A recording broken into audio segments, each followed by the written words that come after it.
اپنی طرف سے رزق حسنا اچھا فہوا پس وہ ينفق خرچ کرتا ہے منہ اس رزق سے سرا مخفی وجہرا اور اعلانیہ حل کیا یستوون وہ برابر ہیں الحمدللہ تمام تعریفیں اللہ کی بلکہ اکثرهم ان میں سے اکثر لا یعلمون علم نہیں رکھتے وضرب اور بیان کی ہے اللہ تعالیٰ نے مثلا مثال رجلین دو آدمیوں کی احدہما دونوں میں سے ایک ابکم گونگا ہے لا یقدر نہیں وہ قدرت رکھتا علی شیء کسی چیز پر وہو اور وہ کل بوجھ ہے علی پر مولاہ اپنے مولا پر اپنے مالک پر اینما جہاں بھی یوجہ وہ متوجہ ہوتا ہے رخ کرتا ہے لا یقتی نہیں وہ لاتا بخیر کسی قسم کی بھلائی حل کیا یستوی برابر ہے ہوا وہ ومن اور وہ یأمر جو حکم دیتا ہے بالعدل عدل کا وہو اس حال میں کہ وہ علی پر صراط راستے پر ہے مستقیم بالکل سیدھے ضرب اللہ مثلا عبدا مملوکا بیان کی ہے اللہ تعالیٰ نے مثال ایک غلام کی جو کسی کی ملکیت ہے لا یقدر علی شیء وہ بیچارہ کسی چیز پر بھی کوئی طاقت نہیں رکھتا وما رزقناہ من رزقا حسنا اور اس کی مثال بیان کی ہے کہ جس کو ہم نے اپنی طرف سے اچھا رزق دے رکھا فہو ينفق منہ سرا وجہرا وہ اس دیے ہوئے میں سے خرچ کر رہا ہے مخفی بھی اور اعلانیہ طور پر هل یستوون کیا یہ غلام اور یہ خرچ کرنے والا برابر ہو سکتے ہیں الحمدللہ تمام تعریفیں اللہ کے لیے بل اکثرهم لا یعلمون بلکہ اکثر نہیں جانتے وضرب اللہ مثل الرجلین اور اللہ تعالیٰ نے دو بندوں کی مثال بیان کی ہے احدہما ابکم لا یقدر علی شیء ان میں سے ایک گونگا ہے وہ کچھ طاقت نہیں رکھتا کسی چیز پر اختیار نہیں رکھتا وہو کل علی مولا اور وہ اپنے مالک پر بوجھ ہے اینما یوجہ لا یأتی بخیر وہ جہاں بھی کہیں جاتا ہے کوئی بھلائی نہیں دیتا ہے حل یستوی ہوا کیا یہ برابر ہے ومن اور وہ یأمر بالعدل جو عدل کا حکم دیتا ہے وہو علی صراط مستقیم اس حال میں تو وہ سیدھے رستے پر ہو کہ یہ برابر ہیں یہ برابر نہیں ان دو آیتوں میں اللہ تعالیٰ نے دو مثالیں بیان کی دونوں مثالوں کا مقصد لوگوں کو یہ بتانا ہے کہ تم جو اللہ تعالیٰ کے ساتھ ان جھوٹے معبودوں کو شریک بناتے ہو یہ اللہ کے شریک نہیں وہ کس طرح کہ تم یہ بتاؤ کہ ایک غلام ہے کسی کا اور غلام جو ہوتا ہے اس کے پاس کسی قسم کا اختیار نہیں ہوتا اپنی مرضی سے نہ وہ سو سکتا ہے نہ وہ کھا سکتا ہے نہ اپنی مرضی سے کام کر سکتا ہے نہ اپنی مرضی سے بول سکتا ہے وہ ہر معاملے میں اپنے مالک کا محتاج ہوتا ہے ایک غلام جو اپنے مالک کا محتاج ہے اور اس کے مقابلے میں ایک وہ بندہ دنیا میں سے جس کو ہم نے رزق دے رکھا اور اچھا رزق دیا اس کو اور وہ بندہ صبح و شام اعلانیہ طور پر بھی اور چھپ کر بھی اس مال میں سے خرچ بھی کرتا ہے کیا یہ غلام اور یہ امیر آدمی جو اللہ کے راستے میں خرچ کر رہا ہے یہ دونوں برابر ہیں دونوں برابر ہیں برابر نہیں ایک غلام ہے بیچارہ اس کا کسی چیز پر اختیار نہیں اور دوسرا مالک ہے اپنے مال کا بادشاہ ہے جیسے چاہے خرچ کرتا اس کو پوچھنے والا کوئی نہیں جب یہ دونوں بندے ہونے کے باوجود برابر نہیں ہیں وہ بھی انسان ہے وہ بھی انسان ہے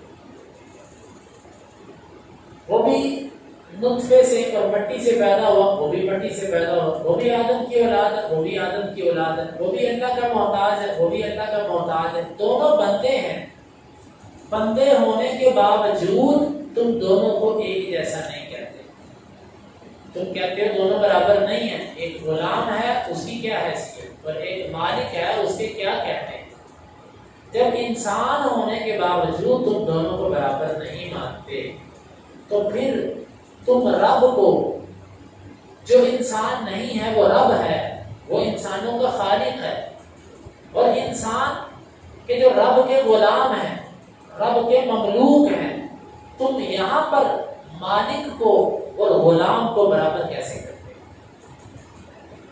بات سمجھ آئی کہ جس طرح دنیا میں دو بندے برابر نہیں ہیں، وہ بندے ہو کر برابر نہیں ہیں، تو رب خالق ہو کر اپنی مخلوق کے برابر کیسے ہو گے؟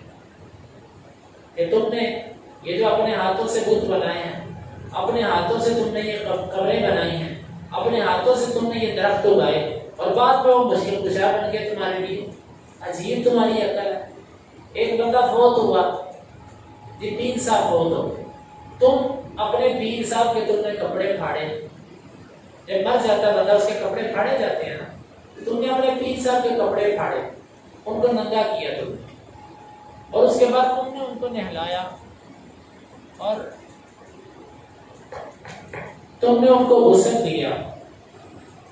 غسل تم نے ہر جگہ پر ان کے جسم پہ ہاتھ لگایا، ان کو اتنا بھی نہیں تھا کہ وہ اپنی شرمگاہ کو چھپا لیں، وہ خود نہا لیں، وہ بیچارہ اپنے کپڑے نہ اتار سکا، تم نے کپڑے پھاڑے، وہ خود نہا نہ سکا، تم نے اس کو غسل دیا، اس کے بعد تم نے اس کو کفن پہنایا، وہ خود کفن بھی نہیں پہن سکا، اور پھر تم نے اس کو پھٹے پر لٹایا، تم نے اس کو چارپائی پر لٹایا، تم نے اس کی چارپائی کو کندھوں پر اٹھایا، وہ خود چل کے قبرستان پہ نہیں آ سکا، پھر تم نے اس کو اتار کے قبر کے اندر ڈالا، وہ خود بھی نہیں چل کے قبر میں گیا، پھر تم نے لٹا کے اس کے اوپر مٹی ڈالی، دفنا دیا، اب وہ مشکل کشا بن گیا، اب وہ تمہاری ضرورتیں پوری کرنے والا بن کیا تمہاری عقل ہے؟ تم نے مٹی پکڑی، سیمنٹ پکڑا، ریت پکڑی، اس کو ملا کے تم نے ایک مورتی بنائی، یہ اس کی آنکھیں ہیں، یہ اس کی شکل ہے، یہ اس کے بازو ہیں، یہ اس کے ہاتھ ہے، اپنے ہاتھوں سے بنانے کے بعد تم اس کے سامنے جھکنے لگ پڑے، تم اس سے مانگنے لگ پڑے، کیا تمہاری عقل ہے؟ تمہیں یہ بات سمجھ نہیں آتی کہ تم خالق کے ساتھ اس مخلوق کو کیسے جوڑ رہے ہو؟ یہ بڑی زبردست مثال ہے۔ جب اتنی زبردست مثال اللہ نے بیان کی تو پوچھا حل یستوون، کیا دنیا میں یہ دو بندے برابر ہیں؟ جواب کیا تھا؟ نہیں برابر ہے۔ الحمدللہ، بات سمجھ آ گئی؟ یعنی اتنی عمدہ مثال اللہ نے بیان کی کہ تمہیں فرق سمجھا دیا کہ آزاد اور غلام برابر نہیں ہوتے۔ اللہ آزاد ہے، تمام انسان اس کے غلام، تو غلام اور آزاد برابر نہیں ہوتے، اللہ اور اس کی مخلوق برابر نہیں، بل اکثرهم لا یعلمون، بلکہ ان میں سے اکثر جانتے ہی نہیں ہیں اللہ تعالیٰ۔ اور دوسری مثال اللہ تعالیٰ نے بیان کی، اللہ تعالیٰ نے فرمایا ایک غلام، اس کے اندر 4 قسم کے عیب ہیں۔ وہ کون کون سے؟ نمبر 1، وہ گونگا ہے، بول نہیں سکتا۔ نمبر 2، لا یقدر علی شیء، وہ بیچارہ کسی چیز پر اختیار نہیں رکھتا، اس کا اپنا کوئی اختیار نہیں۔ نمبر 3، وہو کل علی مولا، وہ اپنے مالک پر بوجھ ہے، یعنی کہ اس کو آتا جاتا بھی کچھ نہیں ہے، الٹا مالک اس کو روٹی دیتا ہے، اس کو کپڑے دیتا ہے، سونے کے لیے جگہ دیتا ہے، مالک کے سر پر وہ مصیبت ہی ہے، مالک پر بوجھ ہے، مالک کو اس سے کوئی فائدہ نہیں۔ اور چوتھی خرابی اس میں یہ ہے کہ مالک اس کو جہاں کہیں بھی بھیجتا ہے نا، وہ کام الٹا کر کے آتا ہے، کبھی خیر نہیں دیتا ہے۔ جس غلام کے اندر 4 قسم کی خرابیاں، بول نہ سکے، کسی قسم کا اختیار اس کے پاس نہ ہو، اپنے مالک پر بوجھ ہو، اور جہاں بھی جائے کبھی بلائی نہ لے کر آئے، یہ 4 خامیوں والا غلام، اور اس کے مقابلے میں ایک وہ بندہ جو نیکی کا حکم دیتا ہے اور وہ سیدھے رستے پر ہے، کیا یہ دونوں برابر ہو سکتے ہیں؟ نہیں ہو سکتے۔ اب یہ 4 خامیاں کس طرح فٹ آئیں؟ تمہارے وہ معبود کے جن کو تم پکارتے ہو وہ بول نہیں سکتے. یہ قبروں والے، یہ مورتیاں، یہ تصاویر، یہ درخت اور یہ موتی جن کے اندر تم تاثیر سمجھتے ہو، یہ بول سکتے؟ نہیں بول سکتے. اب کم بول نہیں سکتے. لا یقدر علی شیء، وہ کسی چیز پر قدرت نہیں رکھتے. اللہ اگر ان کے اندر قدرت ہے تو قبر سے نکل کے دکھائے. اگر ان کے اندر اختیار ہوتا تو کون پسند کرتا مجھے موت ہے؟ کوئی پسند کرتا مجھے موت ہے؟ کوئی بھی موت کو پسند نہیں کرتا. ان کا اختیار ہی کچھ نہیں ہے. وہ اقل علی مولا. تیسری خامی کہ یہ مورتیاں، یہ مزار، یہ اپنے مالکوں پر بوجھ ہے. آپ دیکھیں ان قبروں کے پجاری ان کے محافظ بھی ہیں. جی حفاظت کرنی ہے. جی کس چیز کی حفاظت کرنی ہے؟ کہ جناب وہ بابا جی کی قبر کو کوئی نقصان نہ پہنچائے، بابا جی کو کوئی نقصان نہ پہنچائے. کیا اللہ تعالیٰ نے بھی کبھی نعوذ باللہ اپنی حفاظت کے لیے باڈی گارڈ رکھا ہے؟ یہاں پر کیفیت یہ ہے کہ بابا جی کی حفاظت کے لیے بندے مقرر ہوتے ہیں کہ بابا جی کی حفاظت کرنی ہے. الٹا مجاوروں اور پجاریوں پر بوجھ ہے. اس کی سیکیورٹی پر، اس کی حفاظت پر، اس کی دیکھ بھال پر ان کا خرچہ آتا ہے. وہ اقل علی مولا، وہ اپنے مالکوں پر بوجھ ہے. یہ چند دن پہلے جب کرونا آیا تھا تو اس وقت ہندو اپنی مورتیوں کو سپرے کر رہے تھے کرونا میں کہ کہیں ان سے کرونا نہ پھیلے. یہ وہ اپنے معبود کو سپرے کر رہے ہیں کہ اس سے کرونا نہ پھیلے. تو یہ بیچارے آگے چند دن پہلے اخبار کے اندر آیا تھا کہ ایک مریدوں نے کیس کیا کہ جی ہماری قبر سے فلاں گروپ جو ہے وہ بابے کو چڑھا کے لے. قبر پہ انہوں نے سوراخ کیا سائڈ سے، وہاں سے بابا نکالا اور لے گئے. پتہ نہیں وہ بابا تھا کہ نہیں تھا، لیکن وہ کہتے ہیں ہمارا بابا انہوں نے نکال لیا. وہ جن کا معبود چوری ہو جائے، جن کا مشکل کشا کوئی دوسرا نکال کے لے جائے، وہ بیچارہ اپنے آپ کو بچا بھی نہ سکے کہ مجھے کہاں لے کر جا رہے ہیں، تو وہ تمہاری مشکلیں ٹالے گا. وہ اقل علی مولا، یہ تو اپنے مالکوں پر بوجھ ہیں. اینما یوجہ لا یاتی بخیر. چوتھی بات یہ کہ جس کام پہ ان کو بھیجو گے یہ بیچارے کبھی خیر نہیں لے کر آئے. اور حقیقت ہے کہ یہاں سے کبھی کسی کی مراد پوری نہیں. ہاں رب نے کسی کے مقدر میں ایسا لکھا ہو کہ اس کا وقت عین وہ آیا ہو پورا ہونے کا، اور ادھر عین ٹائم پہ وہ دربار چلا جائے. ادھر سے اس کی مراد پوری ہونے کا وقت اللہ نے لکھا تھا، عین ٹائم پہ وہ دربار چلا جائے تو اس کا عقیدہ اور پختہ ہو گیا. لو جی دیکھو میں دربار آیا ہوں تو میری مشکل ہے. یہی اتفاق تو ہندوؤں کے ساتھ بھی ہوتا ہے کہ عین مراد کا وقت تھا تو وہ مورتی کے پاس جاتے ہیں تو ادھر چیز مل جاتی ہے. وہ کہتے دیکھو ادھر آنے کی برکت ہے، یہ چیز عین موقع پر ہمیں ملتی ہے. اینما یوجہ لا یاتی بخیر. جہاں کہیں بھی جاتا ہے کوئی خیر نہیں دیکھا. یہ اور جو نیکی کا حکم دیتا ہے اللہ تعالیٰ، اور وہ سیدھے رستے پر ہے، یعنی جو سیدھے رستے پر چلے وہ اللہ تک پہنچے گا. کیا یہ برابر ہو سکتے ہیں؟ نہیں ہو سکتے. تو جب دنیا کے اندر یہ لوگ برابر نہیں ہیں تو خالق اور مخلوق برابر کیسے؟ یہ دو مثالیں ہیں جو اللہ تعالیٰ نے توحید سمجھانے کے لیے بڑے زبردست انداز سے پیش کی ہیں.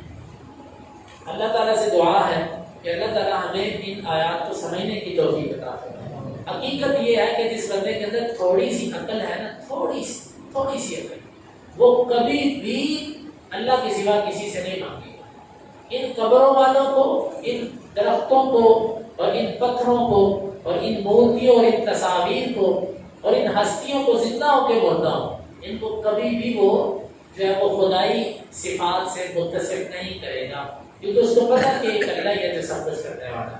اللہ تعالیٰ سے دعا ہے کہ اللہ تعالیٰ ہمیں عقیدت اور سمجھنے کی توفیق